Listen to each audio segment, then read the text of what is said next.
वंदे पुरुषोत्तम। श्री ठाकुर जी के एक भक्त हुए श्री रविंद्र किशोर सहाय। वो लिखते हैं कि निरामिष आहार क्यों? निरामिष आहार से हिंस्र बुद्धि कम जाती है, पर हिंस्र होने पर भयंकर होता है। साधारणतः उस पर अत्याचार नहीं करने पर हिंस्र नहीं होता है। निरामिषासी सोल्डियर सैन्य जो हैं वे टायर्ड क्लांत कम होते हैं। उन्हें देर से गुस्सा आता है, पर एक बार गुस्साने पर ऐसा होता है कि वे समाप्त कर ही छोड़ते हैं। टेंसिटी जिद्दपना भीषण होती है, किंतु सिंह एक अटेम्प्ट चेष्टा में अनसक्सेसफुल व्यर्थ होता है तो फिर उसे आक्रमण करने की प्रवृत्ति नहीं रहती है। पर भैंस जिद्द पकड़ लेता है तो उपाय नहीं है। निरामिषासीगण साधारणतः थोड़ा मीक, नम्र एवं क्रोधित भी होते हैं। क्रोध होने पर तो भयंकर हो जाते हैं। श्री ठाकुर अनुकूल चंद्र, शुक्रवार 23 जुलाई सन 1948। मानव के मानसिक शारीरिक स्वास्थ्य एवं आध्यात्मिक प्रगति हेतु पवित्र और उचित निरामिष आहार अनिवार्य है। आहार के 3 रूप हैं: सात्विक, राजसिक, आमिष। सात्विक अर्थात वह भोजन जो मनुष्य के सत अर्थात अस्तित्व जीवन की त्रिमुखी शारीरिक, मानसिक और आध्यात्मिक प्रगति हेतु व्यक्ति के मानसिक और शारीरिक कोशिकाओं को शक्तिशाली व सक्रिय रखता है।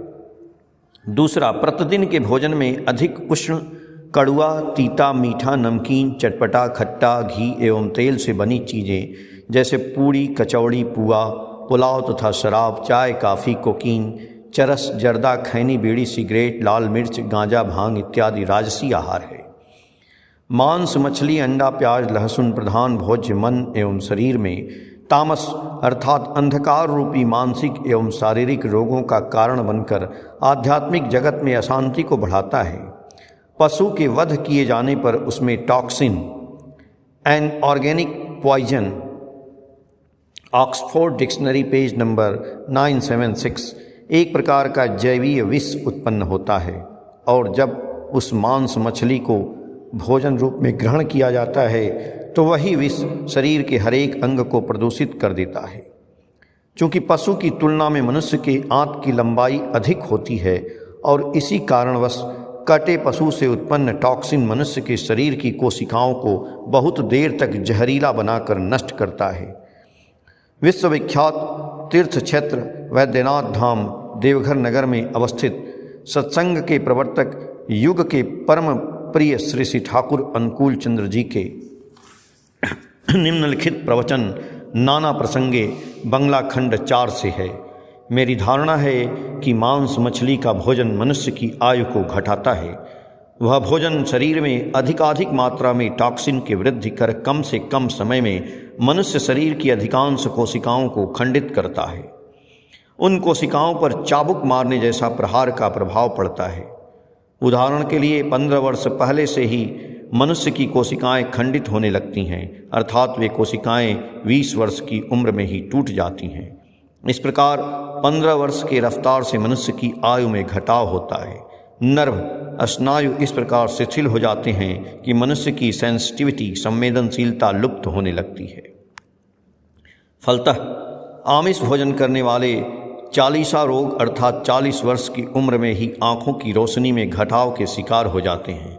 निश्चय ही दैनिक आहार में आवश्यक पौष्टिक तत्वों के अभाववश शाकाहारी ही नहीं बल्कि राजसी आहारी भी अपने हरेक दिन के भोजन में शरीर की प्रकृति विरुद्ध राजसी आहार के कारण 40 रोग के रोगी हो रहे हैं।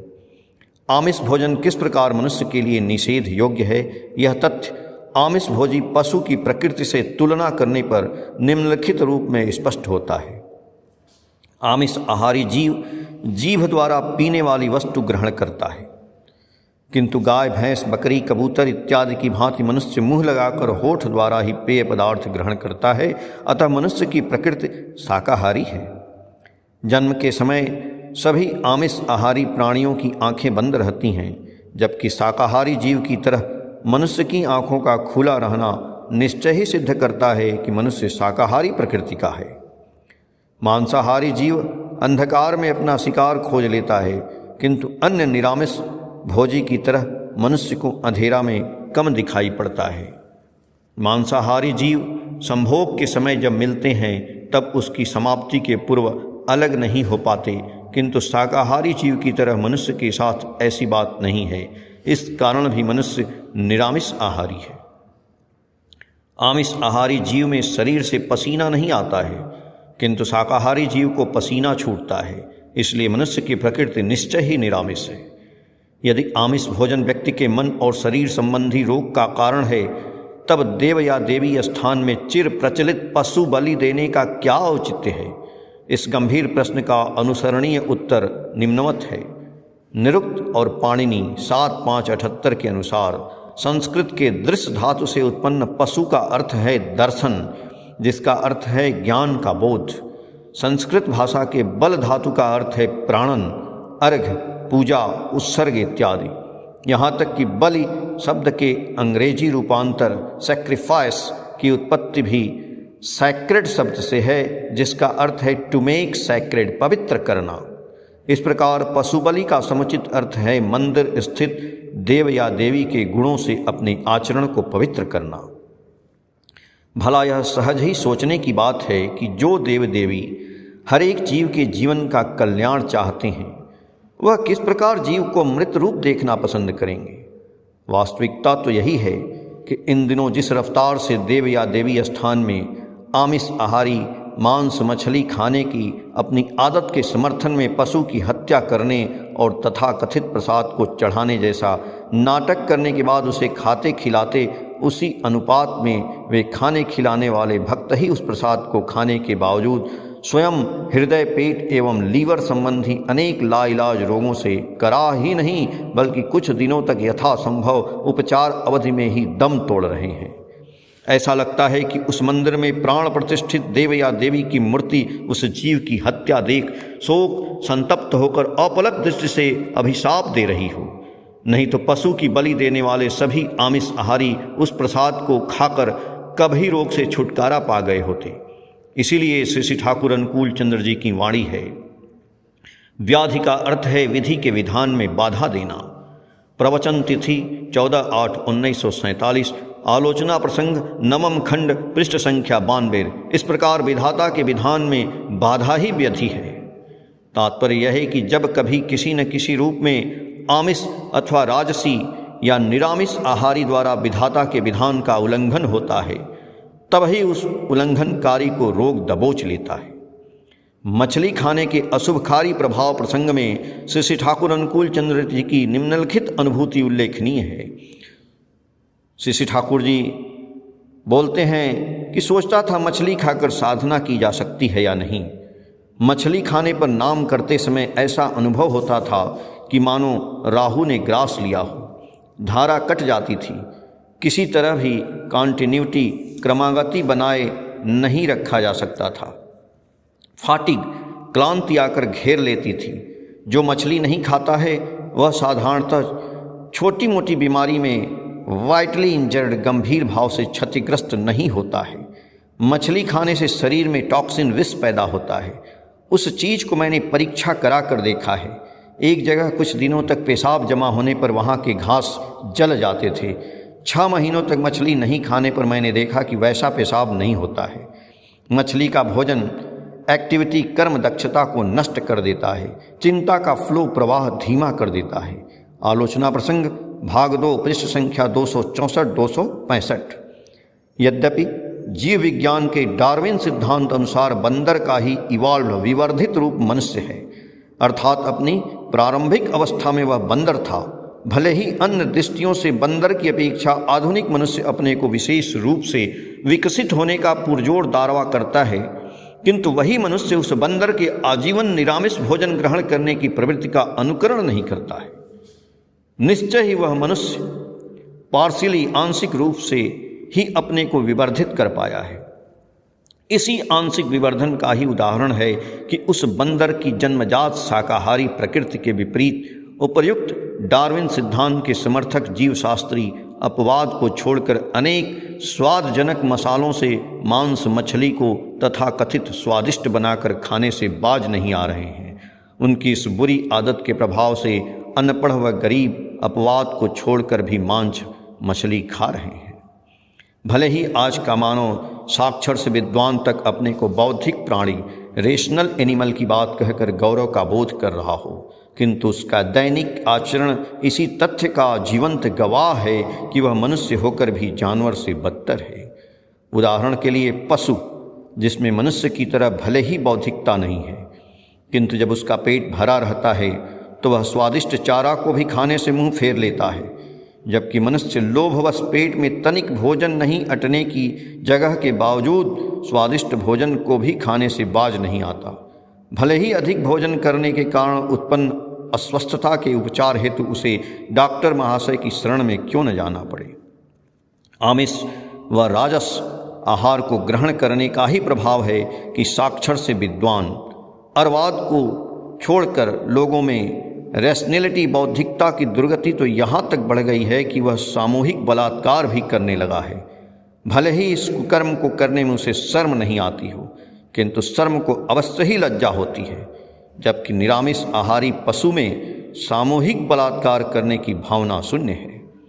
नर नारी के मस्तिष्क व शरीर पर मांस मछली को खाने के कुप्रभाव प्रसंग में श्री ठाकुर अनुकूल चंद्र जी का विचार है कि मांस मछली के जैव कोश के उपादान हमारे शरीर में प्रवेश कर शरीरस्थ जैव कोश में एक स्वाभाविक उत्तेजना और संघात पैदा कर कोश विभाजन को अत्यंत द्रुत कर देते हैं। शरीर में विषक्रिया पैदा होती है, उनसे स्नायु और मस्तिष्क कोश चंचल, दुर्बल तथा स्थैर्य साम्य और क्रमागति हरा हो जाते हैं। सूक्ष्म चीज़ें मस्तिष्क में नहीं बैठती हैं। सातवती नवंबर सन 1965 ईस्वी, पृष्ठ संख्या 195 से। इसीलिए श्री ठाकुर अनुकूल चंद जी की भाषा में fish and flesh are the irony of food, magna dicta page number 87, मांस मछली भोजन के उपहास हैं। प्याज लहसुन। मौलाना अकरम खां लिखते हैं, बुखारी एवं मुस्लिम आदि हदीस ग्रंथ में इस तरह के बहुत हदीस वर्णित हुए हैं जिनके द्वारा स्पष्टतः यह जानकारी मिलती है कि प्याज लहसुन खाकर मस्जिद में जाना बिल्कुल मना है। हजरत रसूल ने 2 सस्य अर्थात प्याज लहसुन खाना निषेध किया है। उन्होंने कहा है, जो इन चीज़ों को खाएंगे वे मस्जिद के निकट न रहें। इस्लाम प्रसंग, पृष्ठ संख्या 167-168। प्याज व लहसुन व्यक्ति के शरीर में आवश्यकता से अधिक गर्मी उत्पन्न कर शरीर की कोशिकाओं और स्नायु को उत्तेजित कर रोगों का कारण बनता है। प्याज खाने की विपरीत क्रिया के संबंध में श्री ठाकुर अनुकूल चंद्र जी की व्यक्तिगत अनुभूति निम्नलिखित है। मैं जब निताई लेन में था तब मैंने एक दिन प्याज खाया था। खाने के तुरंत बाद 105 डिग्री ज्वर हो गया, शरीर से गंध निकलने लगी। दीपरक्षी 25/11/1957। उपर्युक्त अनुभूत तथ्य कांख तले प्याज रखकर बैठना जैसे पुरानी कहावत, अर्थात यदि कोई कांख तले प्याज रखे तो उसे बुखार आने में कोई देर नहीं, को सिद्ध करता है। प्याज के कटने पर उसकी गंध से उसे एवं उसके निकट के व्यक्ति जो प्याज नहीं खाता है को सिर दर्द होने लगता है। यह भी उल्लेखनीय है कि गया की चिलचिलाती धूप में जेब के अंदर प्याज की मात्र रखने के बाद लू के भयानक प्रभाव मृत्यु से वह व्यक्ति पॉकेट में प्याज को रखने वाला बाल बाल बच गया। लहसुन की गंध प्याज से इतनी कड़ी होती है कि यदि जूते में इसकी पत्ती रख दी जाए तो 1 घंटा के बाद जूता पहनने वाले की सांस से लहसुन की गंध आने लगेगी। अधिक गर्म लहसुन को खाने के बाद खाने वाले के मुंह से ही नहीं बल्कि शरीर से निकलने वाला पसीना से प्याज लहसुन के गंध का निकास इस सत्यता को सुनिश्चित करता है कि प्याज और लहसुन का भोजन मनुष्य की प्रकृति के प्रतिकूल है। फलतः चिकित्सा विज्ञान भी इस वास्तविकता को स्वीकार करता है कि अनेक रोगों की जननी कब्जियत जैसी बीमारी के बढ़ाव में प्याज और लहसुन सहायक तत्व है। जो मांस मछली खाते हैं वे बाघ के समान होते हैं। मांस, प्याज, लहसुन इत्यादि खाने से मीठी मीठी बातें बोलकर काम हासिल करना चाहते हैं। वे सभी किसी संकल्प को लेकर नहीं लग सकते हैं, वे पहले ही टायर्ड, क्लांत हो जाते हैं। श्री ठाकुर अनुकूल चंद्र 25/11/1957, दीप रक्षी अगस्त 2015, पेज संख्या 56, 57, 58, 59 और 60 से। जय गुरु।